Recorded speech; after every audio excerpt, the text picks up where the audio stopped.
അത് കഴിഞ്ഞപ്പോൾ നേരെ ഞാൻ അമ്മയോട് പറഞ്ഞു, അമ്മ നമ്മൾ ഇവിടം വരെ വന്നേല്ലേ, അപ്പോൾ ഇവിടെ ഒരു ബ്ലെസ്സിങ് റൂമില്ലേ, അപ്പം ഞാൻ അമ്മയോട് പറഞ്ഞു, അമ്മ എന്നോട് പറഞ്ഞു എന്നാൽ അച്ഛൻ്റെ ബ്ലെസ് മേടിക്കാമെന്ന് പറഞ്ഞു.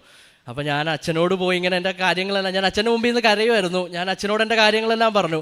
അച്ഛൻ പറഞ്ഞു, നീ പേടിക്കണ്ട, നീ ഈ വർഷം തന്നെ ജർമ്മനിക്ക് പോകുമെന്ന് ഞാൻ നിന്നോട് പറയുന്നു എന്ന് പറഞ്ഞു. ഞാൻ അത് കഴിഞ്ഞ് പോയി, ഞാനും അമ്മയും കൂടെ, ഇവിടെ ഞങ്ങൾക്കൊരു 15 മിനിറ്റ് മതി ഞങ്ങളുടെ വീട്ടിലോട്ട് പോകാൻ. സ്കൂട്ടറിന് വന്നു കഴിഞ്ഞാൽ ഒരു 15 മിനിറ്റ് കൊണ്ട് ഞങ്ങൾക്ക് വീട്ടിലോട്ട് പോകാം.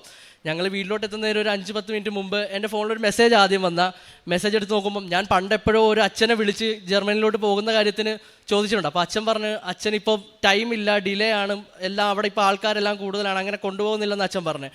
അപ്പം അച്ഛൻ്റെ മെസ്സേജാണ്, അച്ഛൻ കൊണ്ടുപോകാം. അത് കഴിഞ്ഞപ്പോൾ ഞാൻ അച്ഛനെ വിളിച്ചു, അച്ഛൻ പറഞ്ഞു അച്ഛൻ കൊണ്ടുപോയിക്കോളാം, ഇനി ഒന്നുകൊണ്ടും പേടിക്കൊന്നും വേണ്ട എന്ന് പറഞ്ഞ് അച്ഛൻ്റെ മെസ്സേജ് വന്നു. അത് കഴിഞ്ഞപ്പോൾ പിന്നെ ഞാൻ എൻ്റെ ഉടമ്പടി വന്ന് പുതുക്കി അച്ഛൻ വഴി എൻ്റെ ഇൻ്റർവ്യൂ കഴിഞ്ഞു, ഇൻ്റർവ്യൂ പാസ്സായി. ഞാൻ അപ്പം എൻ്റെ വിസയ്ക്ക് ഞാൻ വിസയ്ക്ക് ഇത് കൊടുത്തു, എല്ലാം അച്ഛൻ ഫാസ്റ്റായിട്ട് തന്നെ ചെയ്തു. മാതാവിൻ്റെ അടുത്ത് അത് ആ ഒരു ടൈമിൽ ആഴ്ചയിൽ ഒരു ദിവസം ഞാൻ അമ്മയായിട്ട് ഇവിടെ വരുമായിരുന്നു, എല്ലാ ആഴ്ചയിലും ഞാൻ അമ്മയായിട്ട് ഇവിടെ വരുമായിരുന്നു.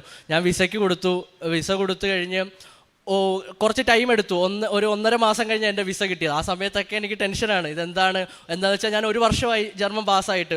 പൊതുവേ എല്ലാവരുടെയും റിജക്ഷൻ വന്നുകൊണ്ടിരിക്കുക, വിസ ഇങ്ങനെ 1 വർഷം പാസ്സായതുകൊണ്ട് എല്ലാവർക്കും റിജക്ഷൻ വന്നുകൊണ്ടിരിക്കുക 1 ഇയർ കഴിഞ്ഞവർക്കൊക്കെ. അപ്പോൾ ഞാൻ പേടിച്ച് പിടിച്ചു. ഞാൻ വീട്ടിൽ ഈ കാര്യം പറയുന്നില്ല, ഈ 1 വർഷത്തിൻ്റെ ഗ്യാപ്പിൻ്റെ കാര്യം പറയുന്നില്ല.